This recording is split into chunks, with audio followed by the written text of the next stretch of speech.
Stars on air ആണ് കേട്ടുകൊണ്ടിരിക്കുന്നത്. ഞാൻ നിങ്ങളുടെ സ്വന്തം RJ തുഷാരായൻ. എന്റെ കൂടെ ജോയിൻ ചെയ്തിരിക്കുന്നത് സഞ്ജു ശിവറാമാണ്. Very very warm welcome.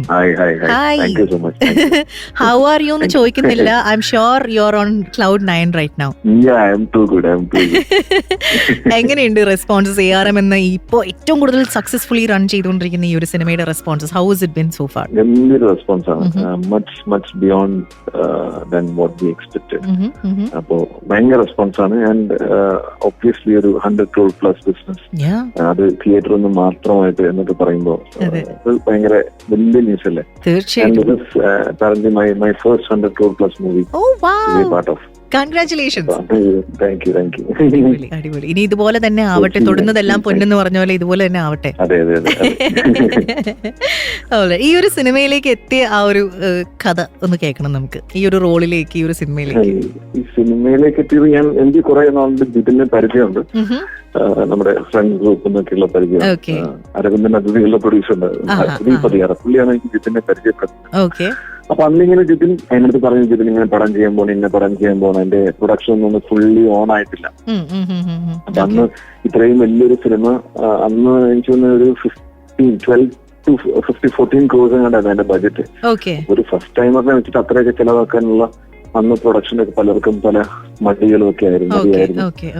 ഇത്രയും വലിയ ബഡ്ജറ്റ് എന്ന് പറയുമ്പോൾ അപ്പൊ അന്നുള്ളൊരു പരിചയമാണ്. പക്ഷെ പിന്നീട് അത് ഗ്രാജുവലി ഇത് ഓണായി, അത് PGM പ്രൊഡ്യൂസ് ചെയ്യുന്നു, പിന്നീട് അതിലേക്ക് ലിസ്റ്റിൽ വരുന്നു.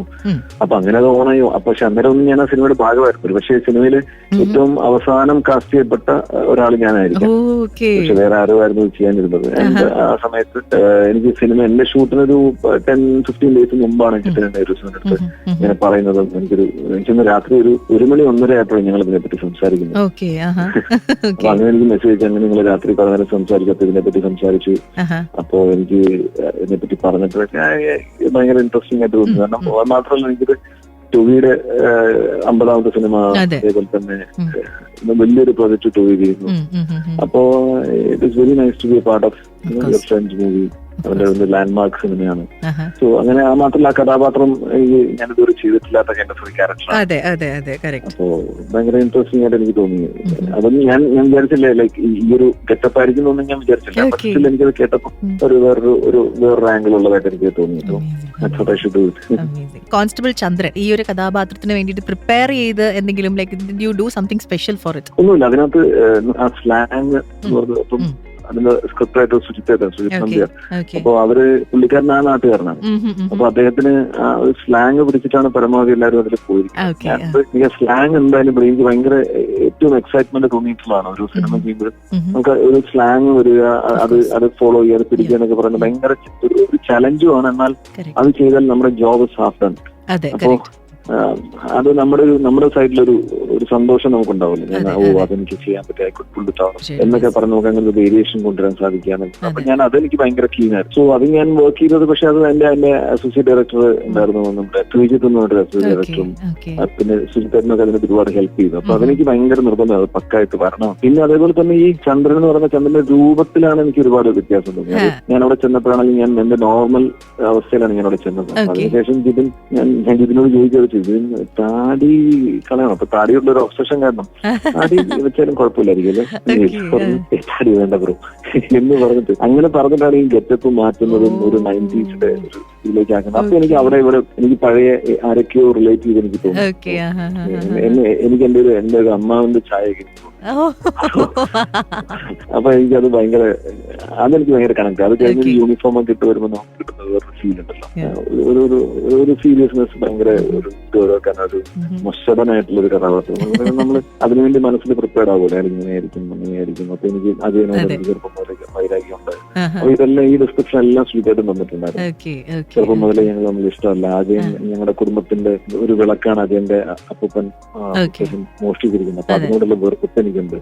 അജയൻ ഒരു ഞങ്ങളെ സംബന്ധിച്ചിടത്തോളം ഒരു താഴ്ന്ന ജാതിക്കാരനാണ്. അപ്പൊ അതിനോടുള്ള വെറുപ്പ്, പിന്നെ അജയൻ മിടുക്കനാണ്, അതിനോടുള്ള ഒരു വീഴ്ചയുണ്ട്. അപ്പൊ ഇതെല്ലാം ഉള്ളൊരു കഥാപാത്രമാണത്. അതൊക്കെ എന്നെ ഒരുപാട് ഹെൽപ്പ് ചെയ്തു. Okay, alright. സോ അതാണ് പ്രിപ്പറേഷനിൽ വേണ്ടിയിട്ട് ഈ പറഞ്ഞ ഡിസ്ക്രിപ്ഷൻ ഒക്കെയാണ് മെയിൻലി യൂസ് ചെയ്തിട്ടുണ്ടായിരുന്നത്. അതെ അതെ. ഈ ഒരു സിനിമയുടെ ഭാഗമായിട്ടുള്ള നല്ലൊരു അടിപൊളി സ്റ്റാർ കാസ്റ്റ് ഉണ്ടായിരുന്നു. സെറ്റിൽ കുറെ രസകരമായിട്ടുള്ള കാര്യങ്ങൾ നടന്നിട്ടുണ്ടാവുമല്ലോ. അത് ഭയങ്കര രസമായിരുന്നു. ഭയങ്കര നമ്മൾ ഒരുപാട് എൻജോയ് ചെയ്തു. കാരണം പക്ഷെ ഒരുപാട് സ്ട്രഗിൾസ് ഫേസ് ചെയ്ത ഒരു സെറ്റായിരുന്നു. എവറി ഡേ ഒരു കേക്ക് ഓക്കെ ആയിരുന്നില്ല. Especially Jithin being newcomer, first time director. നമുക്ക് ഒരിക്കലും അങ്ങനെ ഒരു സീസണിന്റെ ഡയറക്ടറെ കാണുന്ന പോലെ എല്ലാവരും കാണണമെന്നില്ല. ഒരു ഫസ്റ്റ് ടൈം ആവുമ്പോൾ everyone will be A little sceptical. അപ്പോ ഇത് ചിലപ്പം പക്ക ഓർഗനൈസ് ഒരു സീസൺ ഡയറക്ടർ ആവുമ്പോ എന്ന് വെച്ച് കഴിഞ്ഞാൽ എല്ലാവരും അതിനനുസരിച്ച് എല്ലാം ഭയങ്കര സെറ്റ് ആയിരിക്കും. കാരണം അത് നമുക്കൊന്നും ചെയ്യാൻ പറ്റില്ല. ഇത് പ്രൂവൺ മാൻ. അപ്പൊ ജിതിൻ എന്ന് പറഞ്ഞൊരു ഫസ്റ്റ് ടൈമർ ആയതുകൊണ്ടും ഈ ഒരു ബജറ്റിന്റെ ബേർഡൻ എപ്പോഴും അയാളുടെ തലയ്ക്കുണ്ട്. പക്ഷേ he was very much enjoying the work.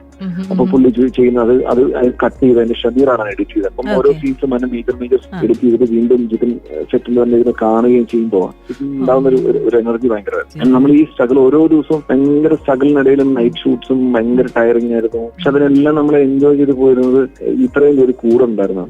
ഒരുപാട് പേര് സെറ്റിലുണ്ടായിരുന്നു. അപ്പൊ നമ്മൾ എല്ലാ ആക്ടേഴ്സും പലപ്പോഴും പല കോർണേഴ്സിൽ നിന്ന് ലൂഡോ കളിക്കുക. ലൂഡോ നമ്മുടെ മെയിൻ എന്റർടൈൻമെന്റ് ടോവി ഉൾപ്പെടെ. അപ്പം ടോവിയുടെ കഴിഞ്ഞിട്ടിപ്പം ഫോർ എക്സാമ്പിൾ ഒരു മേക്കപ്പ് ചെയ്യുന്ന സമയത്ത് ഈ മേക്കപ്പ് ഫുള്ള് ഇത്തിരി ഒന്ന് ടാൻ ചെയ്യണമല്ലോ. കാരണം അജയൻ വേറൊരു രൂപത്തിലാണ്. അപ്പൊ അജയൻ ഫുള്ള് ഒന്ന് ടാൻ ചെയ്യേണ്ട ആവശ്യമുണ്ട്. അപ്പൊ ഇതെല്ലാം ചെയ്യുമ്പോൾ ടോവിൻ ഇങ്ങനെ ഒരു പാതി വളരെ മിനിമൽ വസ്ത്രത്തിൽ ഇങ്ങനെ അത് ഇരുന്നുകൊണ്ടാണ് ഞങ്ങൾ ലൂഡോ കളിക്കുന്നത്. ഒരു സൈഡിൽ കൂടെ മേക്കപ്പ് നടക്കുന്നു, ഇതിലേക്ക് ലൂഡോ നടക്കുന്നതിൽ ടോവി ഭയങ്കര ചാമ്പ്യനാണ് ലൂഡോ. അപ്പൊ ആ സെറ്റിൽ പിന്നീട് അതെന്ന് വെച്ചാൽ ഭയങ്കരമായിട്ട് ഇൻഫെക്ഷ്യസ് ആയി ആ ഒരു സംഭവം. കാരണം പല കോർണേഴ്സിലും ഈ ലൂഡോ കളി ഭയങ്കര പോപ്പുലറായി.